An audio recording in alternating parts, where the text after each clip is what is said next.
Assalamualaikum warahmatullahi wabarakatuh. Bismillahirrahmanirrahim. Allahumma shalli ala sayyidina Muhammad wa ala ali sayyidina Muhammad. Rabbi shrah li sadri wa yassir li amri wahlul 'uqdatam min lisani yafqahu qawli. Allahumma inna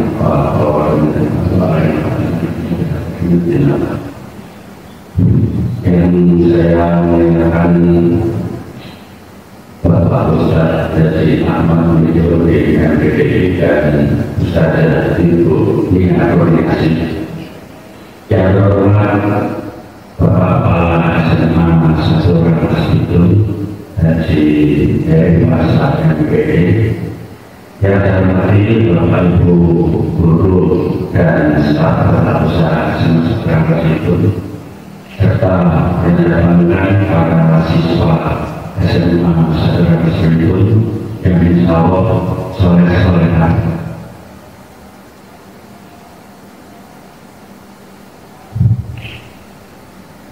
Para siswa semuanya, pertama kita sampaikan dengan puji syukur kepada Allah Subhanahu wa Ta'ala. Kita bisa menikmati ibadah ini di bulan Ramadan ini dan hitungannya kita akhirnya memasuki hari ke-12. Tetapi mengingat ada pimpinan kepala yang melakukan salat tarawih pada malam ke-12.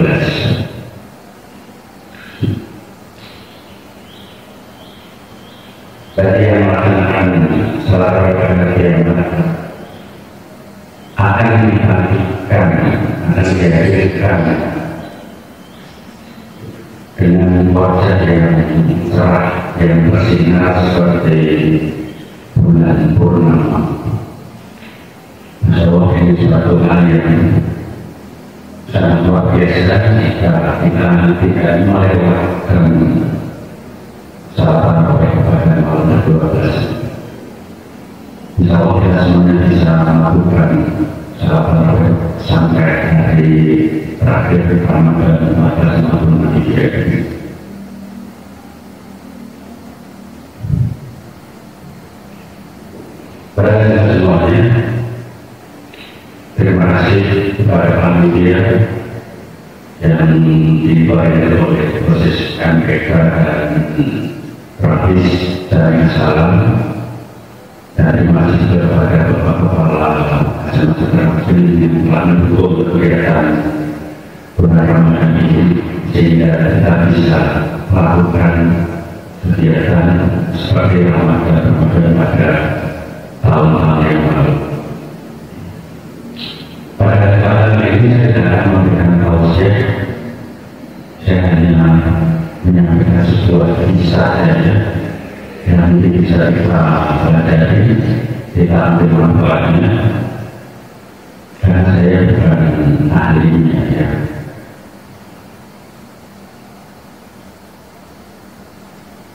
Hal yang saya pelajari adalah dari kisah ini, terutama untuk diri saya pribadi dan kita semuanya yang benar-benar bisa mengambil hikmah dari kisah tersebut. Kalau kisah yang ada sampaikan ini yang terjadi pada masa perang Tabuk, ada persiapan perang Tabuk. Perang Tabuk ini dinamakan perang Usra, yang secara bahasa berarti kesulitan. Karena dinamakan dia karena pada masa itu kesulitan yang dihadapi oleh kaum muslimin sangat luar biasa.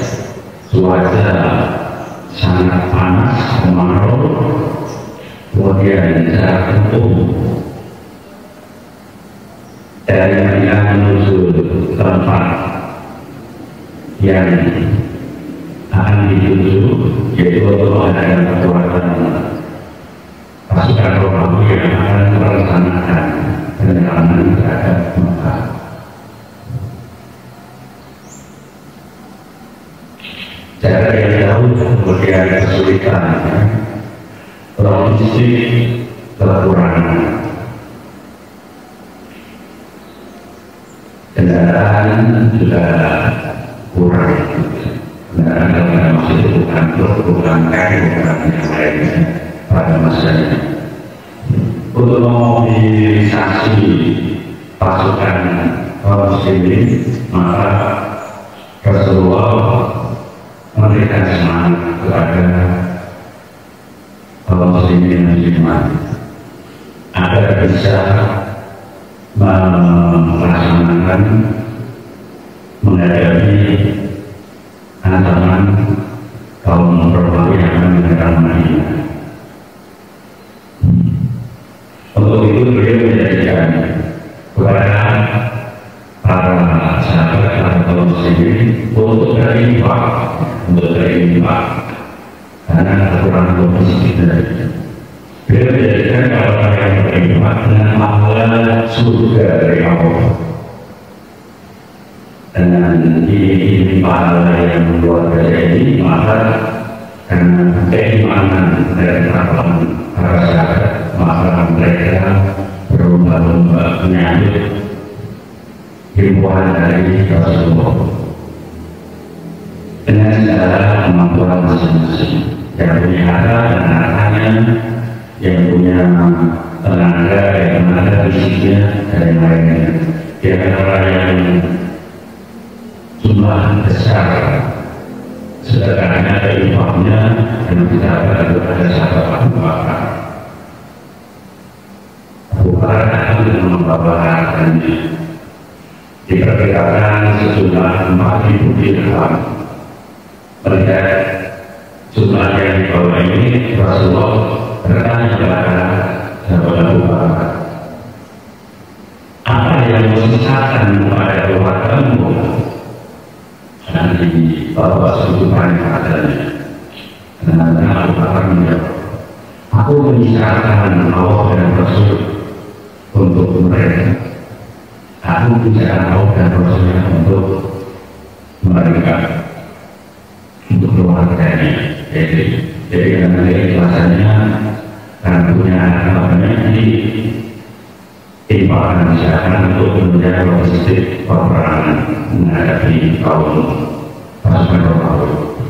Kemudian tidak ada Umar bin Khattab, separuh hartanya diberikan. Utsman bin Affan juga memberikan harta yang banyak. Ada yang mengatakan bahwa beliau menginfakkan 1.000 dinar. Khusus hari besar 1.000 dinar karena itu tidak sangat luar biasa.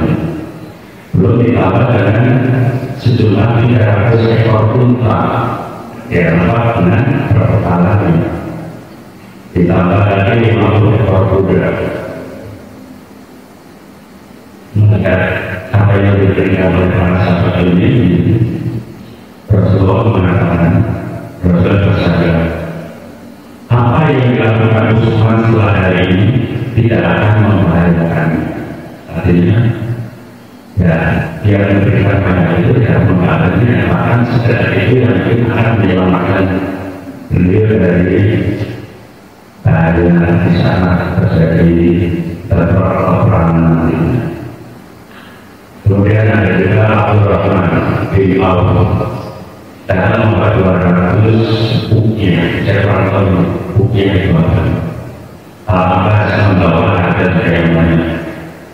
Dan lagi, pada prinsipnya semua muslimin dengan segala kemampuan menyumbangkan berinfak dan atau yang bisa menarik dan ada tidak para kaum wanita dengan kebisaan. Pada sesuatu dengan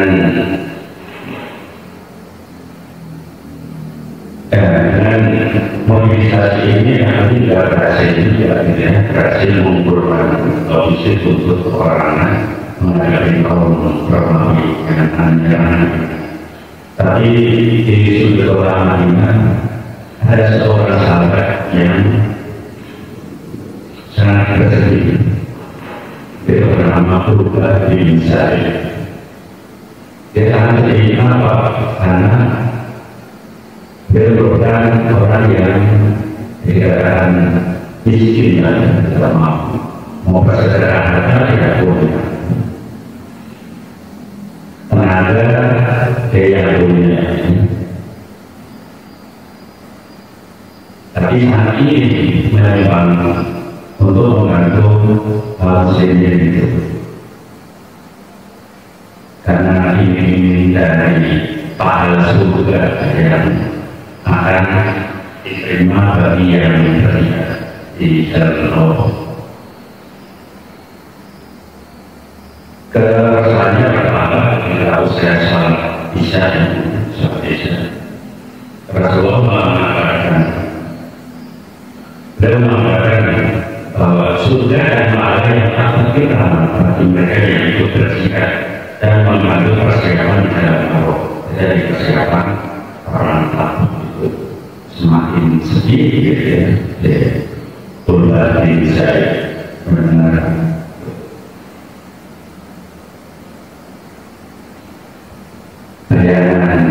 keindahan surga yang di depan mata terhambat karena dia tidak punya apa-apa, ingin berkontribusi tidak bisa.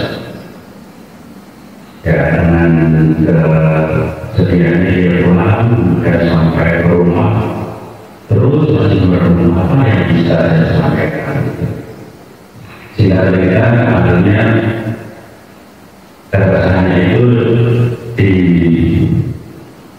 diantisipasi dengan ambil air itu sholat malam. Dia mengajukan kepada Allah Subhanahu wa Ta'ala segala keresahannya ditumpahkan, keinginannya untuk ketika tidak bisa tidak punya apa-apa, hanya menada mulutnya melakukan kalimat-kalimat harapan, melanjutkan doa, dan dia merasa sangat kecil, sangat berbeda. Dia berdoa, ya sesungguhnya aku telah memerintahkan untuk berjihad dan aku sangat menginginkannya, namun engkau tidak memberikan kepadaku apa yang dapat aku gunakan untuk menguatkan Rasul-Mu. Maka saksikanlah, sesungguhnya aku telah berserta kepada setiap muslim dari semua perbuatan zalim. Dari semua perbuatan zalim mereka katakanku, baik dari sesuatu atau perbuatanku. Demikian kira-kira enaknya teluh kesah dan doa dari Urwa bin Sa'id. Terus sampai akhir dalam subuh itu dia terus berdoa. Setelah subuh dan subuh kemarin seperti biasa, setelah subuh bersamaan dengan Rasulullah dan bersama Rasulullah memberikan mengumpulkan para jamaah. Kemudian beliau bertanya, siapa yang dari malam bersedekah dengan mengikhlaskan kesaliman yang menimpa kehormatannya? Dan ini sendiri tidak ada yang menjawab. Urwa yang merasa objek tanya diberikan kepada dia, kepada dia. Tidak ada dia. Urwa tidak menyangka doanya yang semalam ternyata didengar, disaksikan oleh malaikat. Kemudian disampaikan kepada Rasulullah dengan ucapan dari pertanyaan tadi. Ya, setelah beberapa saat kemudian Urwa berdiri dan mengaku, saya ya Rasulullah. Setelah mengetahui Urwa yang mengaku berdoa, maka Rasulullah bersabda, Allah telah menerima sedekahmu. Subhanallah, ya. Ternyata doa dari doa itu didengar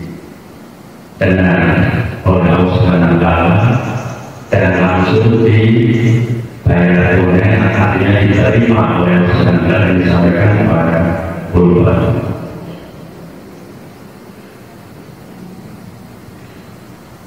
Doa dengan disertakan dengan mengikhlaskan kesalahan yang kami dan kehormatan meskipun tidak punya apa-apa ternyata bisa juga ikut bersedekah walaupun hanya berupa doa, tapi hanya doa yang tulus. Para siswa semuanya, ada beberapa poin yang saya ambil dari kisah ini. Yang pertama, jika itu sengaja, ya kalau kita kalian semua pada saat ini sebagai pelajar ya, mencari ilmu termasuk ketiganya dalam sebenarnya yang terus jelas untuk kita sesuai kemampuan yang kita bisa belajar waktu belajar. Yang kedua, jika punya keresahan, punya merasa malu dan keinginan yang tidak atau belum tercapai, curhatnya jangan di ekspos dan di hal yang lain yang tidak ada caranya, yang mungkin bisa menimbulkan salah tafsir bagi orang yang mengenai membacanya. Curhat kepada Allah bagi kaum muslimah, sholat malam, sholat sunnah itu salah satu jalannya, karena ada dan jadikanlah sholat dan sabar sebagai penolong. Poin yang ketiga, sedekah dari infak itu tidak harus kaya seperti yang dilakukan oleh dulu. Dia bersedekah dari infak dengan doa, tapi dengan doa yang tulus. Tidak harus kaya, sesuai dengan kemampuan. Itu mungkin poin yang bisa kita ambil. Saya tidak pernah saya berhasil semuanya setelah bulan Ramadan ya, ada yang rela berkeliling dari kelas-kelas membawa warga untuk mengumpulkan rupiah demi rupiah dan nantinya dibagikan pada hari Jumat ya. Beberapa Jumat berbagi untuk lingkungan kita setiap bulan Ramadan. Ada yang sudah 2.000, 3.000, 5.000 dan sebagainya. Ya sesuai dengan keikhlasannya. Tapi nanti salah tafsirnya ini, saya coba berbaca kayak gitu. Karena dia punya sebenarnya dengan orang jangan disalah pahami. Ya seperti untuk ini ada kalimat yang sering saya sampaikan, mungkin pernah saya sampaikan pada itu. Sedekah itu boleh terang-terangan, boleh juga boleh terang-terangan, tidak boleh orang juga apa-apa, asal dengan tidak niat untuk pressing atau pamer. Boleh juga dan itu mungkin lebih baik ya, karena tangan di bawah lebih baik daripada tangan di atas. Dia tidak dilihat oleh orang lain. Tapi yang tidak dikatakan jangan sampai dia tidak pernah sedekah dengan sesuai kemampuannya dan ikhlas. Dan menurutnya ini pantun dapat oleh ratu kalimannya, ratunya halus dari sajida. Sedekah tidak harus menunggukan. Doa yang tulus bisa menjadi suatu cara. Demikian yang bisa saya sampaikan, kurang lebihnya mohon maaf. Jika ada nanya ke dari Allah Subhanahu wa Ta'ala, kalau ada salah dari saya